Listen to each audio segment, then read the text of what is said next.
जो स्ट्रोक है उसके बारे में अनुमान है कि हर 2 मिनट में एक व्यक्ति जो है स्ट्रोक की वजह से अपनी जीवन को खो देता है।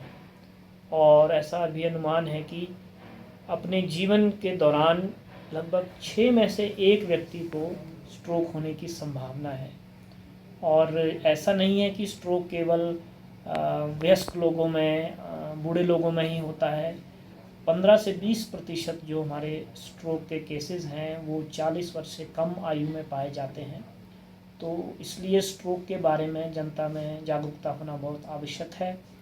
और स्ट्रोक से बचने के जो उपाय हैं वो बहुत ही सरल हैं, और यदि हम उन सरल उपायों को अपना सकें तो हमारी स्ट्रोक होने की संभावना लगभग 80% तक कम हो जाती है। तो स्ट्रोक के बचाव के लिए जो सबसे महत्वपूर्ण है, इस सबसे पहले तो मैं उच्च रक्तचाप, ब्लड प्रेशर, जिनको ब्लड प्रेशर है उन्हें समय से बीपी की दवाई खानी चाहिए और नियमित रूप से अपना ब्लड प्रेशर चेक करवाना चाहिए। यदि आप अपने ब्लड प्रेशर को नियंत्रण में रखते हैं तो आपकी स्ट्रोक होने की संभावना लगभग 40% तक घट जाती है। उसके अलावा मोटापा, वज़न का अधिक होना, वो अनेक सी असंक्रामक बीमारियों की एक जड़ है। इसलिए उचित आहार और व्यायाम बहुत आवश्यक है। मधुमेह, डायबिटीज़ एक और कारण है जिससे स्ट्रोक होने की संभावना बढ़ जाती है। तो नियमित रूप से अपने शुगर की जांच करवाएं, और जिनको मधुमेह है वे नियमित रूप से इसका इलाज अपने चिकित्सक के परामर्श से लें। उसके अलावा धूम्रपान एक और कारण है जिसकी वजह से स्ट्रोक होने की संभावना बढ़ जाती है। और धूम्रपान न केवल स्ट्रोक बल्कि हृदय और हमारे किडनी, हमारे आईज, विभिन्न अंगों को प्रभावित करता है। इसलिए धूम्रपान से बचा जाए तो उससे भी हमारी स्ट्रोक होने की संभावना कम हो जाती है। तो ये कुछ कारण हैं और ये कुछ बचाव के साधन हैं जिनको यदि हम अपने जीवन में जिनका पालन करें तो हमारी स्ट्रोक होने की संभावना घट जाती है। डॉक्टर साहब, लक्षण क्या है स्ट्रोक के? अब यदि किसी को इस सब के बावजूद भी स्ट्रोक हो ही जाए तो कैसे पता करें? तो स्ट्रोक के लक्षणों में जो एक समानता है वो ये है कि स्ट्रोक के लक्षण हमेशा अचानक से होते हैं।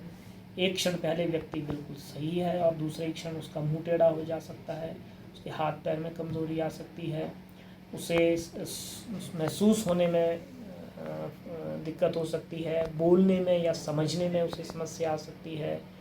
तो वैसे तो स्ट्रोक के लक्षण बहुत सारे हैं, परंतु जनसाधारण के लिए एक जो निमोनिक एक सूत्र जो बताया जाता है वो है फास्ट, जिसमें F फॉर फेस, मुंह का अचानक टेढ़ा हो जाना, A फॉर आर्म, अचानक से हाथ या पैर में कमज़ोरी आना, S फॉर स्पीच, बोलने या समझने में समस्या आना, और T फॉर टाइम।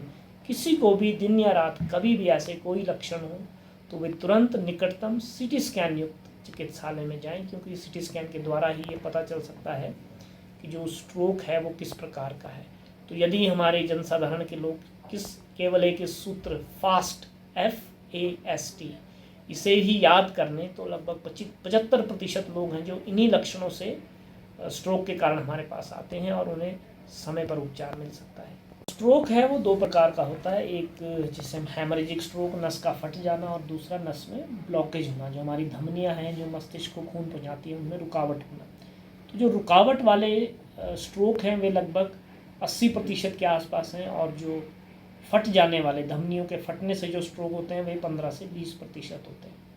तो हमारे धमनियों के फटने वाले स्ट्रोक हैं उनमें तो तुरंत कोई ऐसा इंजेक्शन नहीं है जिससे स्ट्रोक के तुरंत उपचार किया जाए, क्योंकि जो खून फैल चुका है वो तुरंत हटाया नहीं जा सकता। परंतु जो ब्लॉकेज वाले स्ट्रोक हैं उनमें यदि हम रोगी को ऐसी दवाइयाँ दें जिससे वो जो खून का थक्का है वो पिघल जाए, तो उसकी खून का बहाव सुचारू हो जाए, तो उसका स्ट्रोक ठीक हो सकता है। परंतु इसमें सबसे महत्वपूर्ण बात यह है कि ये जो उपचार है शुरू के 3-4 घंटे में ही हो सकता है।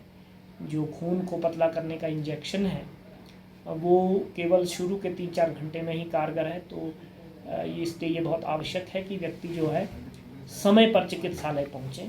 उसके अलावा इसके और भी कई एडवांस जो हैं ट्रीटमेंट्स हैं, जैसे कि खून के थक्के को हम विभिन्न डिवाइसेस से एंजियोग्राफी द्वारा निकाल लेते हैं, और इस प्रकार के उपचार जो हैं वो लगभग 24 घंटे तक किए जा सकते हैं, परंतु ये सब जगह उपलब्ध नहीं है और ये इसके लिए जो टेक्निक है वो और एक्सपर्ट का होना बहुत आवश्यक है। तो ये जो मुख्य 2 तरीके हैं जिसके द्वारा स्ट्रोक का उपचार होता है। उसके अलावा जिसे एक बार स्ट्रोक हो जाए उसे दोबारा स्ट्रोक होने की भी बहुत संभावना रहती है, तो उसके लिए भी दवाइयाँ चलती हैं, जिसमें खून पतला करने की दवाइयाँ, बीपी का इलाज, मधुमेह का इलाज, और जो स्ट्रोक हो चुका है उसके लिए व्यायाम और उचित आहार इत्यादि जो हैं, ये इस प्रकार से हम स्ट्रोक का उपचार करते हैं। डॉक्टर साहब, क्या स्ट्रेस भी इसका कारण बन सकता है कि जैसे आजकल स्ट्रेस बहुत रहता है लोगों में, इसका भी कारण है क्या? बिल्कुल, जो मानसिक तनाव है वो हमारी नींद को डिस्टर्ब करता है, हमारे ब्लड प्रेशर को बढ़ाता है और इसकी वजह से हमारी स्ट्रोक होने की संभावना बढ़ सकती है।